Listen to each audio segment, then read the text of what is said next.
قرآن مجید فرقان حمید کی سب سے چھوٹی جو سورہ مبارکہ ہے اسے سورہ کوثر کہا جاتا ہے، اور سب سے آسان بھی ہے، بچے بچے کو یاد بھی ہے۔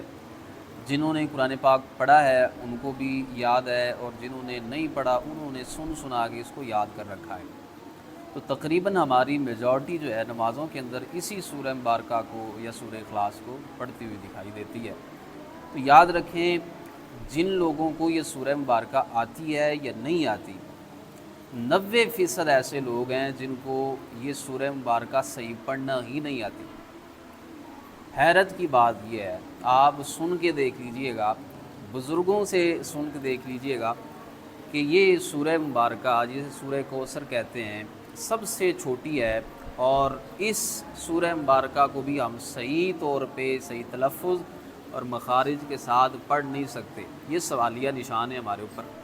جن سے بھی سنا ہے انہوں نے غلط ہی سنایا ہے، اور غلطی وہ اتنی معروف ہے، آپ سن کے حیران ہوں گے کہ آپ میں سے بھی ہو سکتا ہے اکثر آپ جو ہے وہ اس کو غلط ہی پڑھتے ہوں۔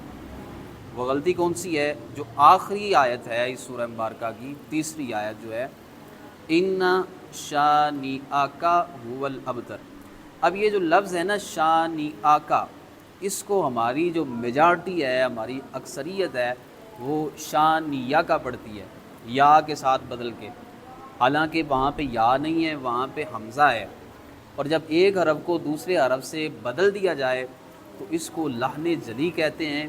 اور یہ نماز کے اندر، قرات کے اندر اگر ایسی کوئی غلطی ہو جاتی ہے تو اس سے نماز فاسد ہو جاتی ہے، یعنی اگر یہ غلطی نماز کے اندر کسی نے کی تو اس کی نماز نہیں ہوگی۔ یعنی کتنا سنگین مسئلہ ہے اور کتنی سنگین صورتحال ہے کہ جو ہم اکثریت، ہماری اکثریت نماز کے اندر یہ سورہ مبارکہ پڑھتی ہے، سورہ اخلاص پڑھتی ہے، وہ بھی اگر ہمیں نہیں آتی تو سوالیہ نشان ہے، ہم نے سیکھا کیا ہے؟ ساری زندگی ہم نے جناب سیکھا کیا ہے؟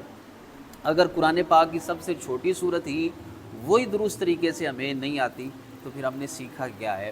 تو یہ غلطی بہت زیادہ بہت سے لوگوں کے اندر پائی جاتی ہے، تو اس لیے میں نے مناسب سمجھا کہ آپ حضرات کے ساتھ اس کو شیئر کیا جائے تاکہ آپ حضرات بھی اس غلطی سے محفوظ رہ سکیں۔